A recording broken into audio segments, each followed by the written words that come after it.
Alright, now we're going to go into a couple of more complex relations. The next one is reciprocal, where I have a variable in the denominator. Now the first thing that you will realize is that we can't divide by 0. So you can't put 0 in and get an output. That's undefined. Okay, so right away that relates to the domain. X can't be 0. But we can put any other value in that we wish. So for example, if I were to put in a half, 1 divided by a half would be 1 times 2, which would be 2. If I put in x equals 1, 1 over 1 would have been 1. If I would have put in 2, 1 over 2 would have been a half.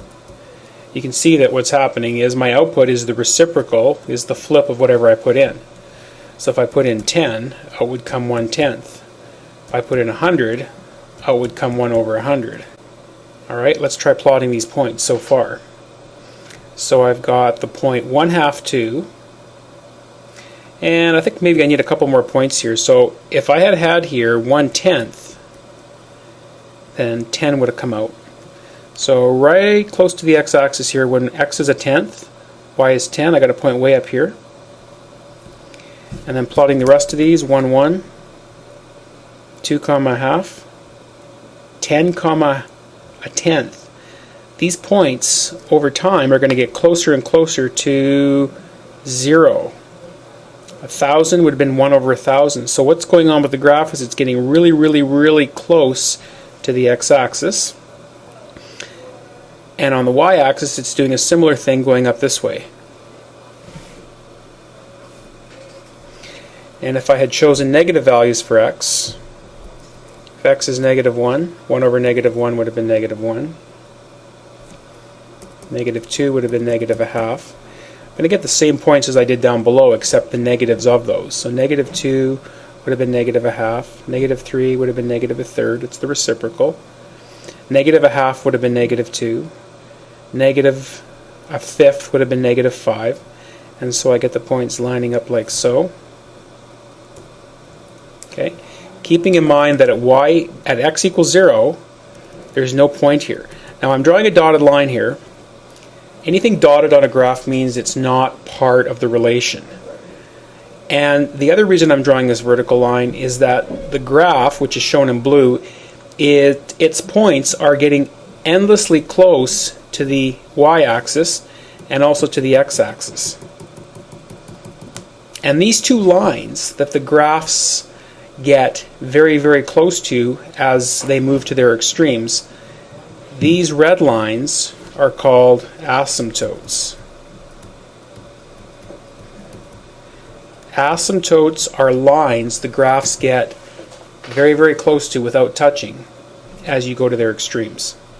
Okay, from the graph, which values of y are being used?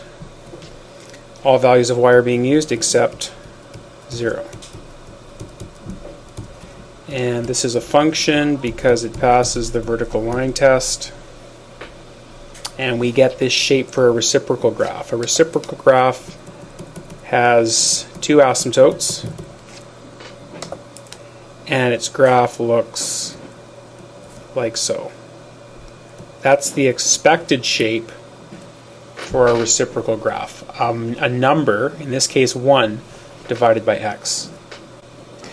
Alright, here's another relation called an exponential function, which means our variable is in the exponent and our base is a constant. Okay, let's build a table for this. If x is 0, 2 to the 0 from exponents we know is 1. 2 to the 1, that's 2. 2 to the second, that's 4. 2 to the third, that's 8. 2 to the negative 1, that's 1/2. X to the negative 2, that's 1/4. You can see that as we go this way, these numbers are going to get smaller and smaller. Whereas this way, they're going to get bigger and bigger. So on our graph, if I start with 0, 0, or 0, 1, 0, 1, 1 comma 2, 2, 4, 3, 8. The graph's going up faster and faster. But on the other side, -1 is a half, -2 is a quarter, and these points are getting closer and closer to the x-axis. So this graph has, as an asymptote, the x-axis.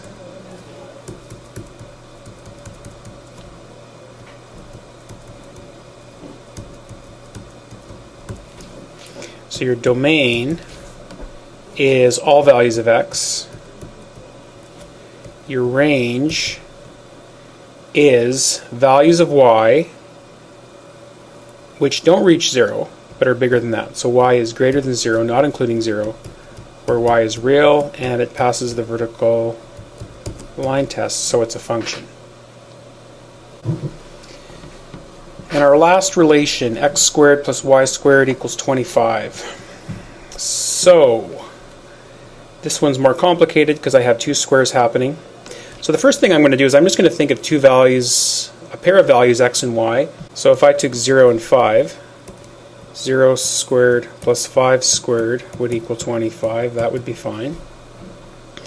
Now if it was 0 and -5, that would also work. 5 and 0, and 5 and -5 and 0. If I graph those points, I can already see that what I'm getting is not a function, because for a given value of x, for x equals 0, I've got 0 matched up twice. Alright, let's see if we can come up with another couple points. Something squared plus something squared is 25. Well, if you were to think of 4 and 3, 16 plus 9 is 25. So you could do 4 and 3. If you reverse those, you could always do 3 and 4. And actually, if either one of them was negative or both were negative, it would still work. So you could have 4 and -3. You could have 3 and -4. And you could have 4 and 3.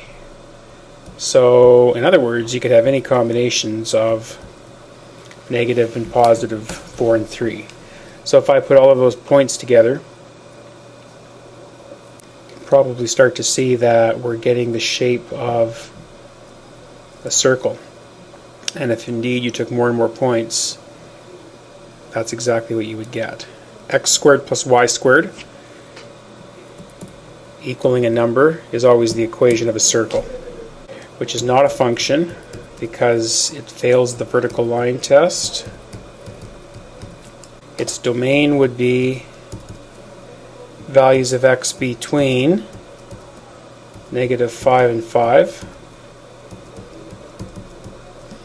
and its range would be the same, values of y between -5 and 5.